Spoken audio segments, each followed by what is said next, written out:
Thank you. ఇక్కడికి విచ్చేసిన మెగాభిమానులందరికీ, వరుణ్ అభిమానులకి, ముఖ్యంగా పవన్ కళ్యాణ్ అభిమానులందరికీ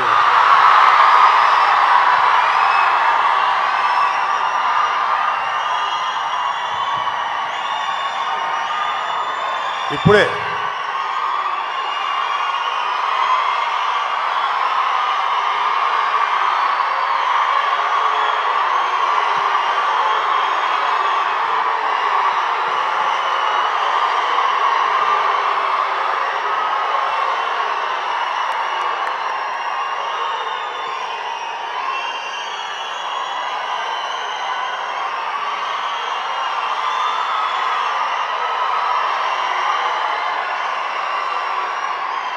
మీరు అరిచే అరుపులు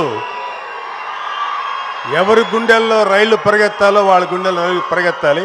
బాగా అరవండి. Thank you. Thank you. ఇప్పుడే కలిసి వచ్చాను. కళ్యాణ్ బాబు దగ్గరికి వెళ్ళి ఇట్లే వస్తున్నా.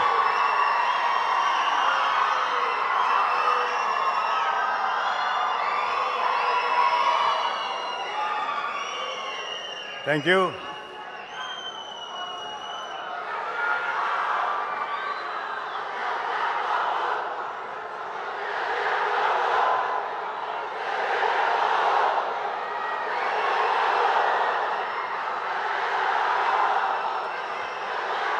Thank you. ఇంకా మీ ఎనర్జీ అంతా దాచుకొని ఈ నెల ఈ ఇయర్ 2024లో రాబోతున్న జనరల్ ఎలక్షన్స్లో మీ సత్తా చూపించండి. ఆర్మీ వాళ్ళలాగా, మిలిటరీ వాళ్ళలాగా గన్స్కి వీటికి ఎదురెళ్ళక్కర్లా. చేతిలో ఒక ముద్ర ఉంటుంది, గొద్దండి దాని మీద. Janasena TDP alliance. Thank you. యాక్చువల్గా 1 సెకండ్ మా ప్లీజ్. ఇంకేంటంటే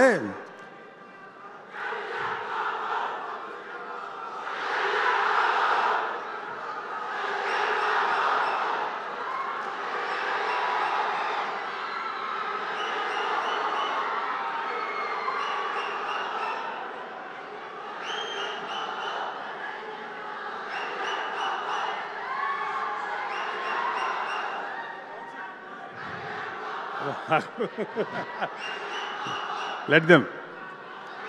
వాళ్ళకి చాలా ఎనర్జీ ఉంటుంది.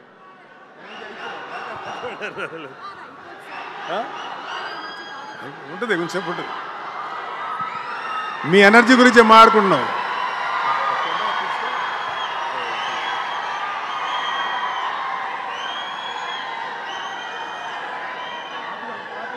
Thank you. ఆ కెమెరా కొంచెం అంతే, అలాగే ఉంటుంది. Thank you. ఇక్కడ మనందరం మాట్లాడుకోవాల్సిన విషయం, నేను ఈ సినిమా గురించి కంటే కూడా వరుణ్ గురించి మాట్లాడటానికో, దర్శకుడి గురించి మాట్లాడటానికో, సోనీ కంపెనీ గురించి మాట్లాడటానికి రాలేదు. ఇండియన్ ఆర్మీ ప్రైడ్ గురించి మాట్లాడటానికి వచ్చాను. ఎందుకంటే మా ఇంట్లో ముందు ఈ స్పీచ్ మా అమ్మని తలుచుకొని ఇవ్వాలి. మా అమ్మ ఒకటే మాట ఉంటుంది, పొద్దున్నే లేచి నా బిడ్డ ముగ్గురు బాగుండాలి, నా కూతురు బాగుండాలి, మిగతా అందరి బిడ్డలు బాగుండాలి, ముఖ్యంగా బోర్డర్లో నిరంతరం మనల్ని కాపలా కాస్తున్న సైనికులు వాళ్ళందరూ కూడా ఏమి కాకుండా వాళ్ళని కాపాడే దేవుడానే మమతనం పెట్టుకుంటుంది. నేను నిజంగా ఆశ్చర్యపోయా, ఏమో అలా ధనం పెట్టుకుంటావా అన్న. నాకు కొంచెం సిగ్గేసింది. అంటే మాకు మిలిటరీకి మా ఇంట్లో టచ్ ఉంది కాబట్టి మాకు లేదు. మా అమ్మగారి వాళ్ళ నాన్న ఎక్స్ మిలిటరీ మ్యాన్, మిలిటరీలో పనిచేసి వచ్చిన ఆయన. మా అమ్మ వాళ్ళ మేనమామ మిలిటరీలో పనిచేసి వారిలోనే చనిపోయిన వ్యక్తి. అలాగే మా నాన్న అన్నయ్య, మా పెదనాన్న, ఆయన కూడా మిలిటరీలో పనిచేసి రిటైర్ అయిపోయి వచ్చిన వ్యక్తి. సో మిలిటరీ తోటి మాకు ఒక అనుబంధం ఉంది. సో మీరు ఒక 2 ఇన్సిడెంట్స్ చెప్తాను, దాని తర్వాత నేను దిగిపోతాను. అసలు ఇప్పుడు మనం ఏదైతే చూస్తున్నామో ఇదంతా highly mechanised, highly modern, high level technology. ఏమీ లేనప్పుడు ఐ థింక్ ఫస్ట్ 1965 పాకిస్తాన్ వార్లో యుద్ధం జరుగుతుంది. మన ఇండియన్ ఆర్మీ అంటే మోస్ట్ డేంజరస్, అంటే చాలా riskiest among all army, air force and నేవీలో అత్యంత రిస్క్ ఏంటంటే ఎయిర్ ఫోర్స్ వాళ్ళది చాలా రిస్క్. ఎందుకంటే ఫస్ట్ వాళ్ళే మెనూరింగ్ చేసి ఫస్ట్ అటాక్ వాళ్ళు చేస్తారు జనరల్గా, నాకు తెలిసినంతవరకు అది. సో పాకిస్తాన్ వాళ్ళకి ఏం చేశారంటే అమెరికా వాళ్ళు అత్యంత మోడర్న్ ఏమంటారు దాన్ని, ఇది దాన్ని ఏమంటారు, రాడార్. ఎస్, సారీ, చాలా మోస్ట్ మోడర్న్ రాడార్ ఇచ్చారు అప్పటికి. అంటే అంతకుముందు అంత రాడార్ సిస్టమ్ అంత అడ్వాన్స్ లేదు. ఇండియన్ ఎయిర్ ఫోర్స్ ఎయిర్లో ఎగిరింది ఒక 10 మంది వాటెవర్ ఒక సంఖ్య. ఎగిరిన తర్వాత గాల్లో వచ్చినటువంటి ఫ్లైట్స్ని వచ్చినట్టే పర్ఫెక్ట్ కొడుతున్నారు. అంతకుముందు ఎప్పుడు కొట్టలేదు. ఎలా కొడుతున్నారంటే పాకిస్తాన్ వాళ్ళ దగ్గర అమెరికా వాళ్ళ యొక్క అత్యంత అధునాతనమైన రాడార్ ఆ రోజుల్లో ఉంది. అంత ఈజీగా టార్గెట్ చేయగలుగుతున్నారు. సో ఇండియన్ ఎయిర్ ఫోర్స్ నష్టపోతుంది. చాలా క్రిటికల్ సిచ్యువేషన్లో ఉంటే కొంతమంది చనిపోవడం, కొంతమంది కూలిపోయినాయి. ఇద్దరు వ్యక్తులు మాత్రం అందరినీ వెనక్కి వచ్చేయమంటారు. ఎయిర్ ఫోర్స్లో ఎప్పుడు ఏమిటంటే రిట్రీట్ అనేది ఏదో ఉంటుంది కుదరినప్పుడు. వాళ్ళిద్దరు మాత్రం ఇద్దరు ఉన్నారు, ఆలీ బ్రదర్స్, అన్నదమ్ములు. ఇది మా పెదనాన్నగారు నాకు చెప్పిన విషయం. అన్న ఇక్కడే ఉంటే వీళ్ళు మళ్ళీ అటాక్ చేస్తారు, మనకి ఎయిర్ ఫోర్స్ వాళ్ళు మన బాసులు ఇచ్చినటువంటి ఈ కమాండ్ని మనం యాక్సెప్ట్ చేస్తే మళ్ళీ నష్టం అవుద్ది. కానీ మనం ఏదైనా తప్పు చేస్తే మనం కోర్టు మార్షల్ చేస్తారు, ఈవెన్ చచ్చిపోయిన తర్వాత కూడా. కానీ అయినా పర్లా, కంట్రీ బాగుంటుంది.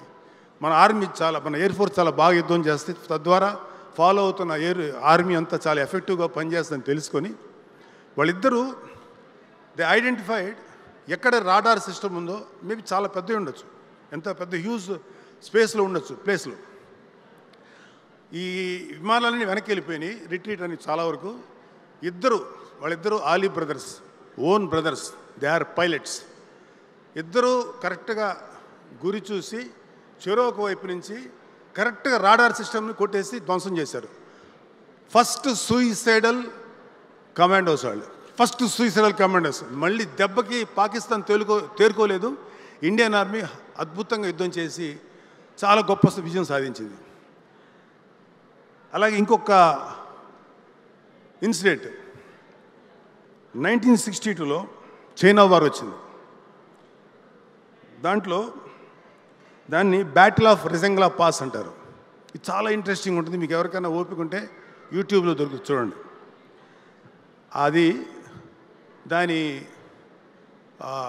దాని హెడ్ ఎవరంటే major Shaitan Singh. Is from Haryana, Kumaon regiment నుంచి వచ్చిన వ్యక్తి. ఆయన ఈ చైనా వార్లో ఇండియా ఓడిపోయింది just because of Indian alien విధానం, వాటెవర్. ఇండో చీనీ బాయ్ అంట నెహ్రూ గారు పెట్టినటువంటి ఒక మోస్ట్ ఇన్ఎఫిషియంట్ స్లోగన్ వల్ల హ్యూజ్గా ఇండియన్ ఆర్మీ లాస్ అయిపోయింది. కొన్ని వేల మంది చనిపోయారు. అయితే అలాంటి యుద్ధంలో కూడా ఇండియన్ ఆర్మీ చూపించిన వన్ ఆఫ్ ద గ్రేటెస్ట్ యుద్ధం ఏంటంటే, అద్భుతమైన వాళ్ళ వీరత్వం చూపించిన యుద్ధం ఏంటంటే రెజంగ్లా పాస్. మన ఇది మన టిబెట్టా, వాట్ ఇది, టిబెట్ కాదు. సో మన ఇండో చైనా బార్డర్, మనందరం మనకన్నా ఐ ఫర్గాట్ దట్ నేమ్. అక్కడ వీళ్ళని తీసుకొని వెళ్తున్నాడు, అక్కడ హోల్డ్ చేస్తారు. అక్కడి నుంచి ఇండియన్ బార్డర్లోకి చైనీస్ ఎంటర్ అవ్వబోతున్నారు. అక్కడ మన సైతాన్ సింగ్ అనేటువంటి మేజరు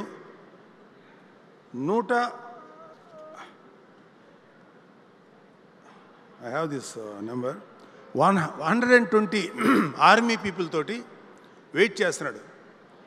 అత్యంత దురదృష్టం ఏంటంటే బికాజ్ ఆఫ్ నెహ్రూస్ అలియన విధానం వాట్ ఎవర్ ప్రాపర్గా ఆమ్యునేషన్ కానీ ఎటువంటి ఇది లేదు. ఇలాంటి పరిస్థితుల్లో ఉన్నంత వరకు ఫైట్ చేస్తున్నారు మన వాళ్ళు ఉన్నది 120 మాత్రమే. వాళ్ళ దగ్గర ఉన్న బుల్లెట్స్ 600 బుల్లెట్స్. ఒకే ఒక మోర్టార్ గన్ ఉంది. అటు పక్క నుంచి హైలీ ట్రైన్డ్ చైనీస్ 3000 మంది టువర్డ్స్ ఇండియా వైపు వస్తున్నారు. 3000 Chinese army and 120 Indian army led by major Shaitan Singh. War start అయింది. వాళ్ళని ఒక అడుగు కూడా ముందుకేయలేదు. వాళ్ళకి ఒక ఇల్యూషన్ క్రియేట్ చేశాడు సైతాన్ సింగ్. ఒకే ఒక మోటార్ తోటి కొంచెం హై లెవెల్లో పెట్టి బోర్డర్లోంచి వస్తున్నటువంటి ప్రతి చైనా వాడి మీద అటాక్ చేసి లోపలికి వచ్చిన వాళ్ళు షూట్ చేయడం మొదలెట్టారు. వాళ్ళకి ఎలాంటి ఇల్యూషన్ క్రియేట్ చేశారంటే చైనీస్కి అదర్ సైడు 10,000 మంది ఆర్మీ ఉన్నారు, మనం అనవసరంగా వచ్చామని ఇల్యూషన్ క్రియేట్ చేశారు. అన్నిటికన్నా గొప్ప మాట అన్నది సైతాన్ సింగ్ మేజర్ అన్న మాట ఏంటంటే మనం తక్కువ మంది ఉన్నాం, కనీసం ఒక్కొక్కడు 10 మందిని చంపని చావకూడదు అనేటువంటి ఒక గొప్ప ఇన్స్పిరేషన్ క్రియేట్ చేశాడు. ఆ విధంగా ఒక్కొక్క ఆర్మీ వాడు 10 మందిని చంపగానే చావలా. వాళ్ళలో దాదాపు ఒక 1300 మంది చైనీస్ ఆర్మీని చంపేశారు. 1300 మంది, జస్ట్ 120 మెంబర్స్. మన వాళ్ళు ఆ గ్రేటెస్ట్ ఆ వార్లో అద్భుతమైనటువంటి ఆ యొక్క యుద్ధంలో ఇంచుమించు 108 మంది చచ్చిపోయారు. 105 మంది, ఓన్లీ 11 మంది మాత్రమే వాళ్ళ చేతికి చిక్కారు. 11 మందో 9 మందో. అయితే ఆయన ఏమన్నాడంటే ఆయనకి ఇంకా ఈ వార్ ఎండ్ అయ్యే ముందు సైతాన్ సింగ్ బుల్లెట్ దిగితే, అరే బాబు ఎవరు ఇబ్బంది పడకండి, వీళ్ళు బోర్డర్ దాటకూడదు, వీళ్ళు ఏ విధంగా ఫైట్ చేయండి అని చెప్పి చనిపోయే ముందు కూడా వాళ్ళకి అంత ఇన్స్పిరేషన్ ఇచ్చినటువంటి మహానుభావుడు ఆయన. సో ఆఖరికి ఆర్మీ ఓడిపోయింది. కానీ ఈ ఇండియన్ ఆర్మీ యొక్క ఈ తెగువ, ఈ వారియర్షిప్ చూసి మన చైనీస్ ఆర్మీ కూడా మెచ్చుకొని వాళ్ళని అప్రిషియేట్ చేయకుండా ఉండలేకపోయింది. అది మన ఇండియన్ ఆర్మీకి ఉన్న గొప్పతనం. సో నాకు మళ్ళీ అగైన్ 1971లో పాకిస్తాన్ వార్ వచ్చినప్పుడు మేము 6th క్లాస్ 7th క్లాస్ చదువుతున్నాం. వార్ ఎలా జరుగుతుంది అనేది మాకు ఇంట్రెస్ట్. ఎనీ యంగ్స్టర్స్కి వార్ అనేది మీకు తెలియదు వార్ అనేది ఎట్లా ఉంటుందో. మాకు తెలుసు, మాకు రోజుకి ఇంతమంది చనిపోయారు, లేకపోతే ఇక్కడ యుద్ధం చేశారు, అక్కడ అది చేశారు. అది బంగ్లాదేశ్ పాకిస్తాన్ విడిపోయే సమయం. ఇప్పుడు మీకు సినిమా ఒకటి వస్తుంది, Sam Manek, what is that name, Sam Manek. ఆయన పేరు జనరల్ మానెక్ షా. 3 దళాలు ఉంటాయి, త్రివిధ దళాలు ఉంటాయి, ఆర్మీ, ఎయిర్ ఫోర్స్, నేవీ. అప్పుడు దాకా లాంగ్ బ్యాక్ స్వతంత్రం వచ్చిన కొత్తలో ఒక పోస్ట్ ఉండేది, ఆ పోస్ట్ తీస్తారు. మళ్ళీ ఇందిరాగాంధీ గారి యొక్క చొరవ వల్ల ఆ పోస్ట్ క్రియేట్ చేశారు. దాన్ని ఫీల్డ్ మార్షల్ అంటారు. ఫీల్డ్ మార్షల్ మానెక్ షా గారి యొక్క ఆధ్వర్యంలో ఇండియా అద్భుతంగా ఫైట్ చేసి బంగ్లాదేశ్ని పాకిస్తాన్ నుంచి విముక్తం చేసి ప్రత్యేక కంట్రీ గుర్తించేలా చేసి భారతదేశానికి అఖండ విజయం సాధించిన వ్యక్తి మహానుభావుడు జనరల్ మానెక్ షా. మేము చదువుకునేటప్పుడు ఆయన ఫొటోస్ కట్ చేసుకొని దాచిపెట్టుకునేవాళ్ళం, ఎందుకంటే ఆయన మాకు హీరో వర్షిప్. మేము సినిమాలు చూసేవాళ్ళం, సినిమా నటులు గౌరవించేవాళ్ళం. కానీ మా రియల్ లైఫ్లో ఎవరైతే రియల్ హీరోస్ ఉంటారో వాళ్ళని మేము హీరోలుగా గమనించేవాళ్ళం, గుర్తించేవాళ్ళం. ఆయన చూసిన తర్వాత నా మనసు ఇలా ఉంటాడు మనిషి, ఉన్నాడు రైతును అరే ఏదో ఒక చిన్న అడోరేషన్. థియేటర్కి వెళ్తే మాకు ఇలా యూట్యూబ్లు, సెల్ ఫోన్స్ లేవు. మాకు థియేటర్లో ఇవి వచ్చాయి అనమాట, క్లిప్పింగ్స్ వచ్చాయి ఆ ఇండియన్ న్యూస్ రీల్లో. అవన్నీ చూసి ఆయన నడవటం, ఆయన కమాండ్స్ ఇవ్వటం, వాయిసే ఉండదు కదా, ఆర్ఆర్ తప్ప. సో అలా ఆరాధనగా జరుగుతోంది. నా అదృష్టం ఒక రకంగా బ్లాడ్ లక్ ఏంటంటే, హైదరాబాద్ వచ్చిన తర్వాత నేను state bank of India main ఆఫీస్కి వెళ్తున్నా. ఒక మిలిటరీ డ్రెస్సు, ఇట్ సీమ్స్ ఆయన ముసలాయన అయిపోయాడు, ఒక పెద్ద ఆయన, ఒక ఆర్మీ పర్సన్ ఒక అతను ఉన్నాడు. వస్తుంటే నాకు ఈయనేంటి జనరల్ మానెక్ షా ఉన్నాడే అనుకుని గబుక్కుని వెళ్తే గన్ తీసి కాలుస్తాడేమో. అప్పటికి రిటైర్డ్ ఆయన. నేను దగ్గరికి వెళ్ళి నమస్కారం చెప్పి, sir are you mister Manekshaw field marshal అన్నా? Yeah I am sir, I want your autograph. ఆయన టేబుల్ కూడా లేదు అక్కడ, ఈ కాలు మీద పెట్టుకొని ఇచ్చాడు ఒక సిగ్నేచర్. ఫీల్డ్ మార్షల్ అని ఉంటుంది, ఇంకేముండదు, ఫీల్డ్ మార్షల్ మానిక్ షా అని సిగ్నేచర్. అబ్బా, ఎంత అదృష్టం రా, ఒక వ్యక్తి ఇంత గొప్ప హీరో దగ్గర తీసుకున్నానని. నా దురదృష్టం ఏంటంటే అది నేను పోగొట్టేసుకున్నాను. చెప్పినా ఎవరికి అర్థం కాదు, నమ్మాలి, కానీ అది I lost it. That is my biggest bad luck. So thank you.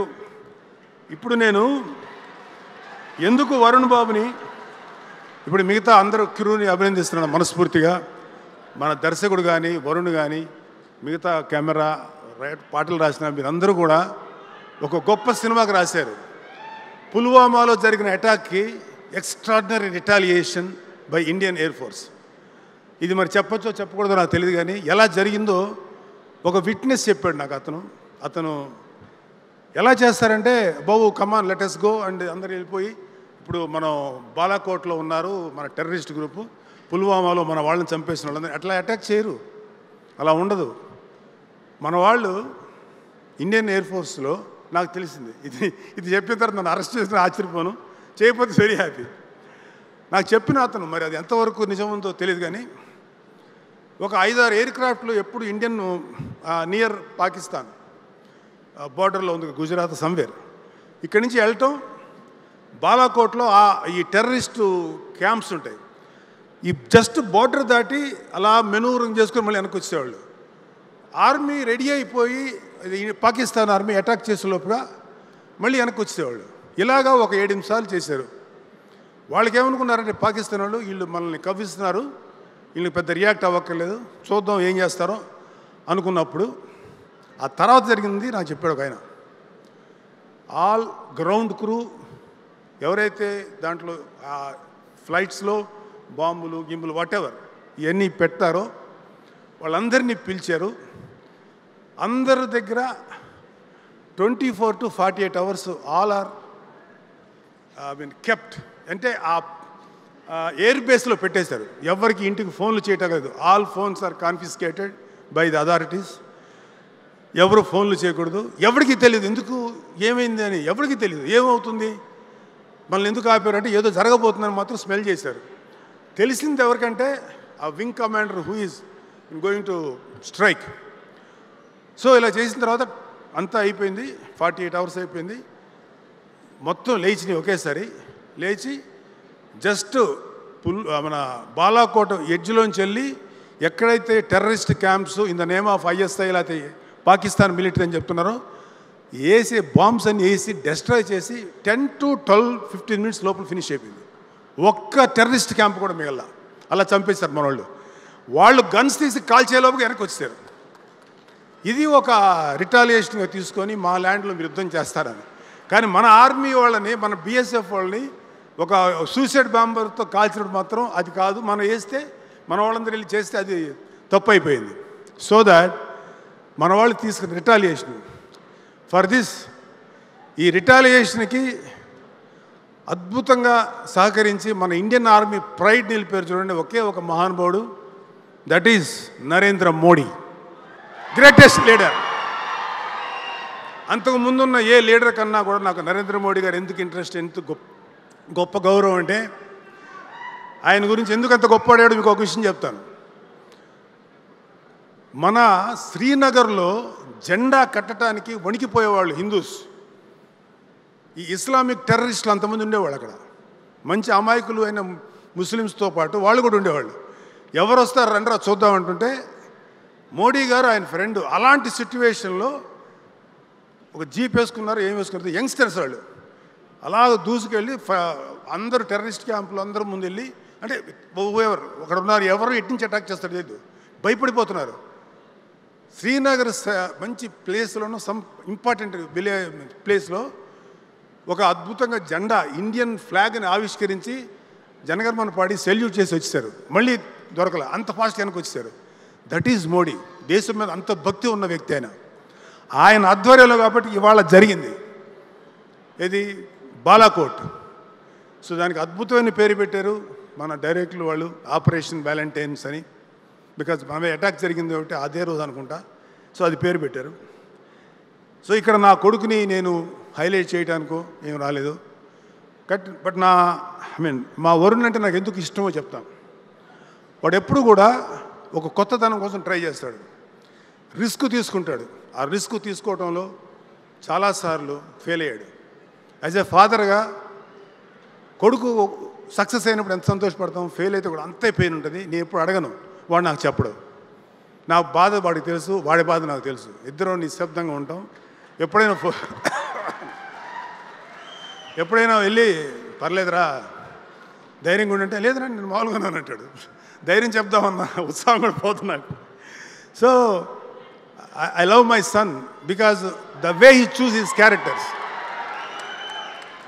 First time మేము కంచి చేస్తున్నప్పుడు కృష్ణ దగ్గరికి వచ్చి కథ చెప్తే, వరుణ్ బాబు ఒకసారి కథ విను అంటే, వరుణ్ కథని చాలా బాగుందని అన్నాడు. ఆ కంచి చేశాడు.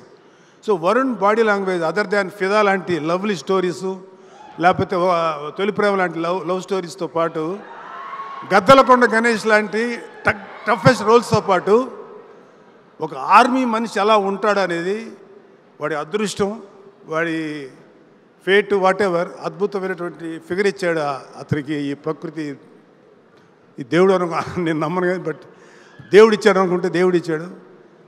తన అద్భుతమైన పర్సనాలిటీ, అపిరెన్స్. అంటే కొన్నిసార్లు కొన్ని క్యారెక్టర్లు క్యారీ చేయాలంటే ఒక 5 feet 3 inches ఉన్నవాడు నేను స్ట్రిక్ట్ పోలీస్ ఆఫీసర్ని అంటే కొంచెం కామెడీగా ఉంటుంది, నువ్వు కాదలేరా బాబు అనిపిస్తుంది. అదే ఒక 6 feet ఉన్నవాడు పెద్దగా పెర్ఫార్మెన్స్ అయిపోయినా అట్లా నిలబడితే వీడేదో ఉందనుకుంటారు.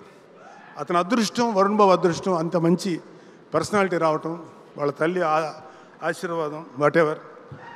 But love you Varun Babu. ఇలాంటి మంచి క్యారెక్టర్లు చేసుకో. జయాపజయాలకు అతీతంగా నువ్వు ముందుకెళ్ళు. Don't worry. ఒక్కొక్కసారి నువ్వు చేసేటువంటి మంచి ప్రయత్నాలు కూడా ఒక్కొక్కసారి ఫెయిల్ అవుతాయి. కానీ అల్టిమేట్గా ఎవడైతే ప్రయత్నం చేస్తూ చేస్తూ చేస్తూ ముందుకెళ్తాడో వాడు ఎప్పుడు సక్సెస్ అవుతాడు జీవితంలో. One example is Narendra Modi. Another greatest example is త్వరలోనే ప్రూవ్ చేసుకోబోతున్న మన పవన్ కళ్యాణ్.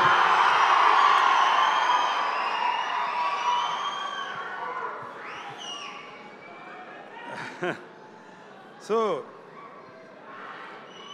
Thank you. చాలా ఎక్కువసేపు మాట్లాడాను.